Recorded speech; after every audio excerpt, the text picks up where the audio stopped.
ఎవరు ఎలిజిబిలిటీ, ఎవరు లబ్ధిదారులు అనేది వాళ్ళందరూ లెక్కలేసి వాళ్ళందరికీ సరైన టైంలో సరైన సహాయం అందిస్తామని చెప్పేసి ఈరోజు కాంగ్రెస్ ప్రభుత్వం మాట్లాడుతూ ఉంది. సో నిజంగానే మరి మీరు చేస్తున్నటువంటి డెలిగేషన్స్కి అన్నింటికి రానున్న రోజుల్లో వాళ్ళు ఫుల్ స్టాప్ పెట్టే కార్యక్రమాలు కనబడతా ఉన్నాయని మీరు అనుకుంటున్నారా? పెడితే మంచిదే, ఫుల్ స్టాప్ పెడితే మంచిదే కదా. నేను ఫుల్ స్టాప్ పెట్టాలనే కోరుకుంటా. ఓకే, ఒక యువ నాయకునికి తెలంగాణ ప్రజలు పట్టం కడితే ప్రజామోదయోగ్యమైనటువంటి పరిపాలన అందించి గొప్పగా పేరు తెచ్చుకోవాలి, రాబోయే తరాలకు మార్గదర్శకంగా నిలవాలి. ఇప్పటికే ఏ రాజకీయ నేపథ్యం లేకుండా ఈ రాష్ట్రానికి ముఖ్యమంత్రి అయినందుకు ఎందరికో ఆదర్శమైంది. అందులో నాకైతే శిశబీజం లేదు. కాబట్టి ఆయన ఇంకా మంచి పరిపాలిస్తే మంచిదే కదా. ఎవరొద్దు అంటుండ్రు? ప్రజల నమ్మకాన్ని వమ్ము చేయొద్దు అంటున్నాం. మా పనే ప్రభుత్వానికి వ్యతిరేకంగా ప్రజా గొంతుకై నినదించడం, దాని పేరే ప్రతిపక్షం. అంతే తప్ప గాని ప్రభుత్వం చేయాలనే మా బాధ. ప్రభుత్వాన్ని చెయ్యని పనులని చేయించేదే ప్రతిపక్షం. అది కాంగ్రెస్ అధికారంలో లేనప్పుడు చేసిన పని అదే, ఈ రోజు బీఆర్ఎస్ పార్టీ అధికారంలో లేనప్పుడు చేసే పని అది. నిజం, మేము వాస్తవమే. చెట్లకు పుట్టలకు మా పెద్ద సారు పెద్ద మనసుతో గుట్టలకు అన్నిటికీ ఇచ్చింది పైసలు. పెద్ద మనసు అంటారు దాన్ని, పెద్ద మనసు అంటారా మీరు? ఏం మాట్లాడతారు సార్ మీరు? నాకు అర్థం కాదు. నేను ఒప్పుకుంటా అండి, మాట్లాడేదే ఉంది. ఒక నిమిషం, ఆయన అన్నిటికీ ఇచ్చిండండి.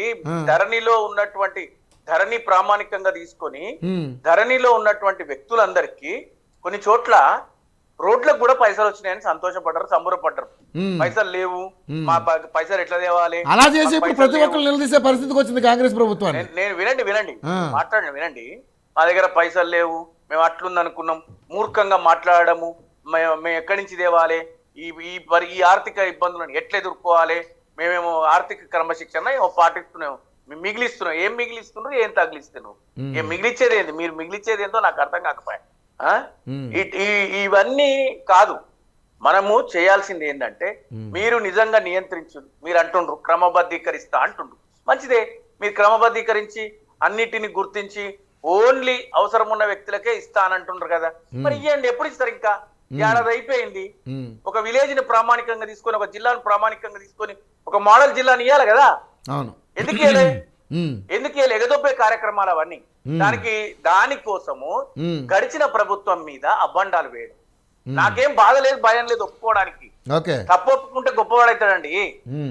అదే ఏమైనా తప్పు చేసినాం, డబ్బులు ఇచ్చినాం కానీ ఈ ఇచ్చుడే తప్పంటే మరి మేము ఇచ్చింది తప్పంటే మీరు ఇవ్వకపోతుంది. మీ వల్ల కాదు, ఇచ్చిన వాళ్ళు తప్పు.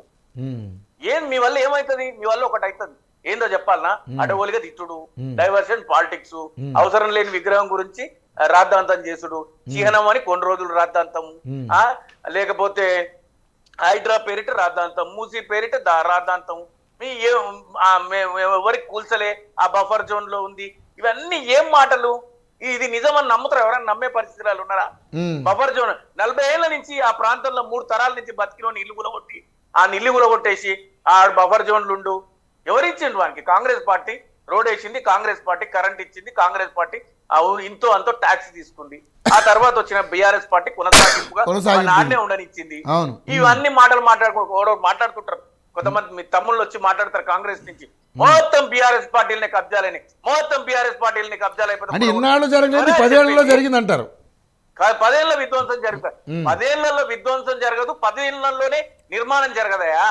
పిల్లబాట లేని తల్లిబాట లేదు, తల్లిబాట లేని డబల్ రోడ్ రాదు. ఒక దశల వారీగా అభివృద్ధి జరుగుతుంది, ఏకకాలంలో అభివృద్ధి ఎక్కడ జరగదు. అది ఎవరైనా మాట్లాడితే మూర్ఖత్వం. అది కాంగ్రెస్ పార్టీ హయాంలో ఏం జరగలేదంటే, నాగార్జున సాగర్ ప్రాజెక్ట్ కట్టింది మేమే అంటే ఒప్పుకుంటారా? కాళేశ్వరం మేము కట్టినాం, అలా మీరు తప్పులు తీస్తారు. మిషన్ భగీరథ మేము ఇచ్చినాం, అలా మీరు కాళేశ్వరంలో తప్పులు తీయొద్దంటారా మీరు? ఏమంట నేనెందుకు వద్దంటారా? తీయని రాదా? ఏం పోయేది ఉంది? కాళేశ్వరం కంటే పెద్ద ఇంకో ఈశ్వరం కట్టమను. ఎవరొద్దంటారు? వాళ్ళ ముఖ్యమంత్రి గారు. నేను అంటే మేము చేసిన అన్ని కూడా నెంబర్ 1 అని మీరు చెప్పుకుంటున్నప్పుడు దాంట్లో లోటుపాట్లు చెప్తామండి, బరాబర్ చెప్తాము. నేను చేసిన పని తప్పెట్లా నేనంట? తప్పు నీకు కనిపిస్తుంది, నువ్వు ఒప్పు చేసి చూపించాలి కదా. కాళేశ్వరం కంటే గొప్ప నిర్మాణం చేసి చూపించాలి కదా. నాగార్జున సాగర్ కట్టింది కాంగ్రెస్ అని నేను గట్టిగా అంటున్నా. ఇవాళ కట్టమను కాంగ్రెస్ పార్టీ ఈ 5 సంవత్సరాల టర్మ్ లో ఏమేం కడతారో కట్టమను. సార్ కాంగ్రెస్ పార్టీ 70% పూర్తి చేసింది అదే ప్రాజెక్ట్ సార్, కాళేశ్వరము. దాని పేరు మార్చారు మీరు అంతే. డాక్టర్ బిఆర్ అంబేద్కర్ సృజనాశ్రమంతి లిఫ్ట్ ఇరిగేషన్. నేను చెప్పింది వినండి. 2000 కోట్ల రూపాయల పేపర్ వర్క్ కు తినేసిర్రు. ఆ కాలంలో ఈనాడులో పెద్ద పెద్ద పేపర్ పెద్ద పెద్ద తాటికాయ అంత అక్షరాలు వచ్చినాయి. మీరు మరి అప్పుడు ఏడున్నారో ఎక్కడున్నారో మీరు ఎంత వయసు ఉన్నారో నాకు తెలియదు. జలయజ్ఞం ధనయజ్ఞం అని పెద్ద తాటికాయంత అక్షరాలు అవును, వచ్చినాయి. జలయజ్ఞం ధనయజ్ఞం పెద్ద పెద్ద తాటికి అక్షరాలు పడ్డేలేండి. అవును, మరి అది టీడీపీ పాంప్లెట్ సార్, మరి ఏం చేస్తాం దాని అట్లా రాసిరు వాళ్ళు. ఏం కంప్లీట్ చేసిండ్రు? ఏమనంటే టీడీపీ పాంప్లెట్ అంటే మరి అంతే కదా సార్, ఆ రోజు కాంగ్రెస్ పార్టీకి వేరే అంటుండ్రు. ఆ బర్రెలు వచ్చినాయి, నెర్రలు వచ్చినాయి, మరి మీరు మెత్తాలి ఇప్పుడు. ఎప్పుడు మెత్తుతారో నాకు తెలియదు.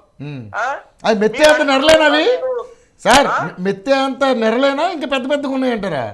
పెద్దగైనా దాన్ని రిపేర్ చేయాలండి. తప్పు జరిగిపోతే సరిదిద్దాలి. దాని కంటిన్యూషన్ కానీ గవర్నమెంట్. ప్రాజెక్టులలో అంత పెద్ద తప్పులు జరిగితే ఎట్లా సరిదిద్దుతారు సార్? నేను ఒకటి చెప్తా, దానివల్ల మీ రవి ప్రభుత్వం గారు కూలిపోయింది కదా సార్. వినండి.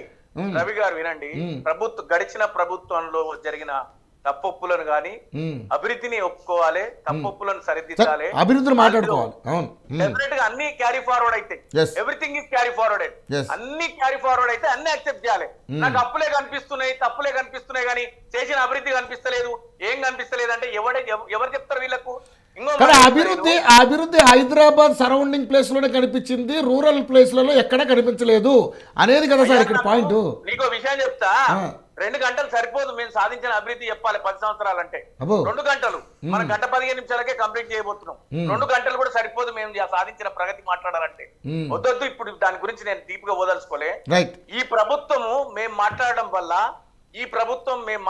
వల్ల సంక్షేమ హాస్టళ్ల గురించి మేము మాట్లాడితే ఈ ప్రభుత్వం ఛార్జీలు పెంచింది. సంక్షేమ హాస్టళ్ల గురించి మేము నిద్ర చేస్తామని పోతే మా విద్యార్థి విభాగం పోతే దాన్ని ఓవర్కమ్ చేయడానికి ముఖ్యమంత్రి గారు యావత్ తెలంగాణ మంత్రివర్గ సహచరులందరికీ, ఎమ్మెల్యేలకు, మంత్రివర్గానికి ఒక పిలుపునిచ్చి ఐఏఎస్ అధికారులకు సంక్షేమ హాస్టళ్ల సందర్శన చేయమని. అవి కాస్మెటిక్ చార్జెస్ పెంచిండ్రు. ఇది ఓన్లీ ప్రతిపక్షం వల్ల జరిగినటువంటి మంచి జరిగింది. ఏం లేదు సార్, ఆల్రెడీ 40% పెంచాలని నిర్ణయం ఉంది. నిర్ణయం తీసుకునే లోపే మీరు జస్ట్ తారక రామారావు గారు ఇవన్నీ ముందుకు వచ్చారు, కానీ అది ఆల్రెడీ తీసుకున్న నిర్ణయమే. మీరు పెంచిండ్రు, మీరు సరే మీరే ముందు ఆలోచించుకొని పెంచిండ్రు, మంచి పని చేసింది తీరాదు. ఊగా పంచాయతీ ఎందుకు? మీరు ప్రతి దాంట్లో మీరు క్రెడిట్ తీసుకోవద్దు, ప్రభుత్వం తీసుకున్న దాంట్లో. క్రెడిట్ ఎవరు తీసుకుంటారు అనేది నువ్వు నేను కొట్లాడినంత మాత్రాన ఆగిపోతాం. ప్రజలు క్రెడిట్ ఇస్తారు, డోంట్ వరీ. ప్రజలు క్రెడిట్ ఇస్తారు. మీరే తీసుకున్నారు కదా అన్న, ఇప్పుడు మేము చేసినామని. నేను ఎప్పుడు కూడా నేను అందరిలాగా చర్చించే వ్యక్తిని కాదు. నేను యాక్సెప్ట్ ద ఫ్యాక్ట్. వాడు రాజకీయాలలో శాశ్వతంగా నిలిచిపోతాడు. అధికారం కోసము ప్రతిపక్షంలో ఉన్న, అధికారంలో ఉన్న నేను మాత్రమే మాట్లాడగలుగుతా, నేను మాత్రమే మాట్లాడింది కరెక్ట్ అనుకుంటే అది మూర్ఖత్వం తప్ప ఇంకేం లేదు. ఐ టెల్ యూ, వినండి, మీరు వింటూ పోండి. ఈ సంక్షేమ హాస్టల్ గాని ఇప్పుడు మీరు సంవిధానం గురించి మాట్లాడింది, ఆ పార్లమెంట్ అసెంబ్లీ గురించి మాట్లాడి, అసెంబ్లీలా నిజమే మేము రూల్స్ రాసినాం, రూల్స్ ను వైలేట్ చేసినాం. ఎవరు రూల్స్ వైలేట్ చేసినాం? మాకు ఇక్కడ మెంటర్ ఎవరు? Rahul Gandhi, the most young politician of the Congress party, the charismatic man of Congress party Rahul Gandhi గారు సంవిధానం పట్టుకొని రోజు చేసే పనే అది. అలా తూసుకపోవడం, అదేంటి ముందుకెళ్ళిపోవడము, వాడిని తొయ్యడము. పార్లమెంట్ లో వెళ్ళలోకి వెళ్ళారా సార్? పేపర్లు చింపేశారు సార్ రాహుల్ గాంధీ గారు. ఇవన్నీ చేసిన మన వాళ్ళు అన్ని చేసిన తమ్ముడు. ఎప్పుడు చేసింది సార్? ఒకటి ఉంటే కొద్దిగా పెట్టండి సార్, మేము కూడా చూస్తాం దాన్ని. Don't worry, I will give you every evidence, I will give you, don't worry. అయితే ఇవన్నీ మన కాంగ్రెస్ పార్టీ మిత్రులు చేసినటువంటి పనులే. పార్లమెంట్ లో ఒకలాగా, శాసనసభలో ఒకలాగా బెంబేలెత్తిపోయి భయపడిపోయి ఒక అసమర్థ ప్రభుత్వం ఈ రాష్ట్రంలో నడుస్తుంది. 100 కోట్లు మీరు ఎందుకు తిరిగి ఇచ్చిండ్రాయా వాళ్ళకు? ఆయనకు ఆదానికి 100 కోట్లు ఎందుకు ఇచ్చిండ్రు? భయపడిపోయి కాదా? మీరు ఎలిగేషన్ చేస్తే మీకు భయపడిచ్చారంటారా? 100% మరి. ఏం లేదు సార్, అట్లేం లేదు. మేము దాన్ని ఎక్కడ కూడా యాక్సెప్ట్ చేయలేదు సార్. మేము ఆ 100 కోట్లని వచ్చిన దాన్ని చర్చ చేసినాం, రివర్స్ ఇచ్చేసినాం. మీరు ఇంతకు ముందు నాకు చెప్పుండ్రి, నా దృష్టికి తీసుకురండి, నేను మాట్లాడుతున్నారు కదా. మీ దృష్టికి తీసుకొస్తున్నా. మీ ద్వారా ఆల్రెడీ మా హరీష్ రావు గారు, కేటీఆర్ గారు మాట్లాడారు. మీకు ధైర్యం ఉంటే ఈ ప్రభుత్వాన్ని అంత పెద్ద సాహసం చేయగలిగితే మీరు ఒప్పందం చేసుకున్న 12,700 కోట్ల రూపాయలు ఒక దశాబ్ద కాలంలో పెట్టుబడి పెడతా అన్న ఆదాని ఒప్పందాలను రద్దు చేయమను.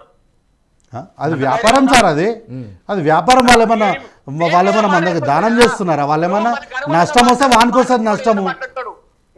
మిత్రమా నువ్వు విను, మాట్లాడొచ్చిన వ్యక్తి ఏదైనా మాట్లాడతాడు. ఇష్టం లేనిది కాదనొచ్చు, ఇష్టం ఉన్నది అవునొచ్చు. అట్లా కాదు పద్ధతి. దేనికైనా ప్రాతిపదికన మాట్లాడాలి కదా సార్. పెద్ద సార్ చెప్పింది ఇంట అంటే you follow mister Rahul Gandhi, లేదు మీ సార్ ఫాలో అవుతా అంటే just you follow mister Revanth Reddy గారు చీఫ్ మినిస్టర్. ఏదైనా ఒకటి చేయండి, రెండు చేయకండి. ఇక్కడ ఒకలాగా అక్కడ ఒకలాగా చేయకండి. అక్కడ ప్రతిపక్షం ఏ పరిస్థితులు అయితే ఉందో ఈ రాష్ట్రంలోని ప్రతిపక్షం కూడా ఆ విధంగానే ఉంది. నేను కోరుకుంటున్నా ఈ అసమర్థత నుంచి సమర్థతకు రావాలి, ఈ వ్యతిరేకత నుంచి వ్యతిరేకత లేని ప్రభుత్వంగా మారాలి. అసలు లేని వ్యతిరేకతను వారు కోరుకోవడం ఏముంది సార్? అది ఎవరు కాదని సత్యం లేదు, దాని గురించి మాట్లాడారు. 10% అనేది సహజం సార్, అది ప్రజాస్వామ్యంలో. ఆ దిశగా మీరు పోవాలి అని కోరుకుంటున్నా. ఈ డైవర్షన్ పాలిటిక్స్ ఎవరు చేసిండ్రు అనేది అందరికి తెలుసు. అల్లు అర్జున్ విషయంలో ఎవరు డైవర్షన్ చేసిండ్రు, దాన్ని ఎవరు రాద్ధాంతం చేసిండ్రు, దాన్ని ఎవరు శాసనసభలో చర్చించిండ్రు, అసలు శాసనసభలో ఎవరికి తెలియదు. ఆయన గురించి మాట్లాడతారు మీ భాషని, మీ భాష ఒక్కనికే తెలుసు ఆ విషయం. సార్ అది ఎంఐఎం ఎమ్మెల్యే గారు ఇక్కడ మాట్లాడారు, ఢిల్లీలో కూడా మాట్లాడారుగా సార్ అది బహుశా మీరు ఆ సభ చూడలేదేమో. రేవంత్ రెడ్డి గారు ఈ మధ్య తన చుట్టుపక్కల ఎవరిని నమ్మటం లేదు. ఆయన శాసనసభలోనే ఆయన చెప్పాలనుకుంది ప్రెస్ మీట్ లో మాట్లాడుతుండ్రు, శాసనసభలో మాట్లాడుతున్నారు. ఇంకా బయట నాకు తెలిసి వాళ్ళ ఇంట్లో కూడా చెప్పట్లేదు. ఎందుకంటే కాంగ్రెస్ పార్టీతోని అంత భయపడిపోతున్నారు, కాంగ్రెస్ పార్టీ సహచరులతోని. కాబట్టి నేను కోరుకునేది ఏంటంటే మీ వ్యతిరేకత పోవాలి, మీరు చేయలేని అభివృద్ధి మేము చేసిన అభివృద్ధిని కొనసాగించాలి. నిజంగా మా ప్రభుత్వంలో పొరపాటు ఉంటే సరిచేయండి, మీరు గొప్పగా పరిపాలించండి. మీ వ్యతిరేకత కూడగట్టుకున్న వ్యతిరేకత లేకుండా చేసుకోండి. సంవత్సరంలో రాబోయే ఎన్నికలలో విజయ డంకా మోగించబోతుంది బిఆర్ఎస్ పార్టీ, ఇది రాసి పెట్టుకోండి. స్థానిక సంస్థల ఎన్నికలు ఎలా ఉండబోతుంది? ఖచ్చితంగా మీ ఎంతో దూరం లేదుగా, ఎన్నికలు దగ్గర ఉన్నాయి కదా, చూద్దాం. అంత మనం భయపడేదే ఉంది, బాధపడేదే ఉంది. నిజామాబాద్ లో మా కవిత గారు వెళ్తే చూడండి, ఇసుకేస్తే కూడా జనం, విపరీతమైన జనం. నిజామాబాద్ వెళ్తే కేటీఆర్ గారు ఎక్కడికి వెళ్ళిన జనం. ఈ జనం ఎందుకు వస్తుండ్రు? ప్రభుత్వం మీద వ్యతిరేకత. ఇంకెందుకు వస్తారు? సరే, ఆ జనం ఎలా వస్తారు ఏంటి అనేది దాని వెనకాల ఉన్న వ్యూహాలు అందరికీ తెలుసులే, కానీ తర్వాత మాట్లాడడానికి వచ్చి రైట్ మీరు ఉండండి, స్టేజ్ చేయండి, వీళ్ళతో అభిప్రాయం తీసుకుంటాం, తర్వాత మేము క్లోజ్ చేస్తాం. వెళ్ళిపోతారా ఉంటారా?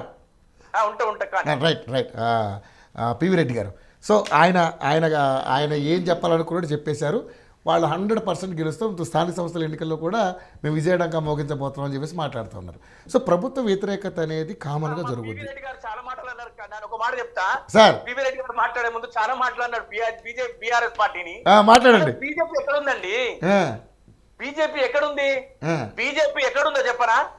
పార్లమెంట్ లో 8 మెంబర్లు ఎవరైతే గెలిచిండ్రో వాళ్ళ రూపంలో బీజేపీ ఉంది, అంతే. తప్ప ఇంకెక్కడ లేదు బీజేపీ, అంతే. ఎక్కడ బీజేపీ లేదు, బీజేపీ లేదు. ఎందుకంటే నేను చెప్తున్నా, ఫార్చునేట్లీ అండ్ అన్ఫార్చునేట్లీ ఏం జరిగిందంటే పార్లమెంట్ ఎలక్షన్స్ 2 జాతీయ పార్టీల ప్రామాణికంగా జరిగింది. అరే టిఆర్ఎస్ కోటేస్తే ఇక్కడ లేరు అక్కడ లేరు, వద్దు మనం వేస్తే బీజేపీ కన్నా వేద్దాం లేదా కాంగ్రెస్ కన్నా వేద్దాం, ఇక్కడ వేస్తే రేవంత్ రెడ్డి గారికి క్రెడిట్ వస్తుంది, అక్కడ వేస్తే మోడీ గారు అన్న ప్రధానమంత్రి అవుతారు, బీజేపీకి కన్నా వేయాలి బీఆర్ఎస్ కన్నా వేయాలని ఆ ఎన్నిక జరిగింది. అంతే తప్పగాని దాంతో వీళ్ళందరూ సంకలు కొట్టుకుంటున్నారు. ఏం జరిగిపోలేదు. We are ready to face any kind of challenge. కాబట్టి బీజేపీ మిత్రులకు మళ్ళొకసారి నేను చెప్తున్నా, పార్లమెంట్ ఎన్నికలు ప్రామాణికంగా తీసుకొని ఏదో జరిగిపోయింది అనుకోకండి. ఆ ఎన్నిక వేరు. మహారాష్ట్రలో చూసిండ్రు మీరు, పార్లమెంట్ లో ఏం జరిగింది, శాసనసభ ఎన్నికలకు ఏం జరిగింది. కాబట్టి గెలిచిన చోట మేము, ఓడిపోయిన చోట మాకు సంబంధం లేదు అనద్దు. కాబట్టి మిత్రులారా, రేపటి క్షేత్రస్థాయిలో మీరు లేరు, మీరు కూడా రావడానికి ప్రయత్నించండి. రైట్ పివి రెడ్డి గారు ఇప్పుడు ఆయన చెప్పారు క్లియర్గా. ఎందుకంటే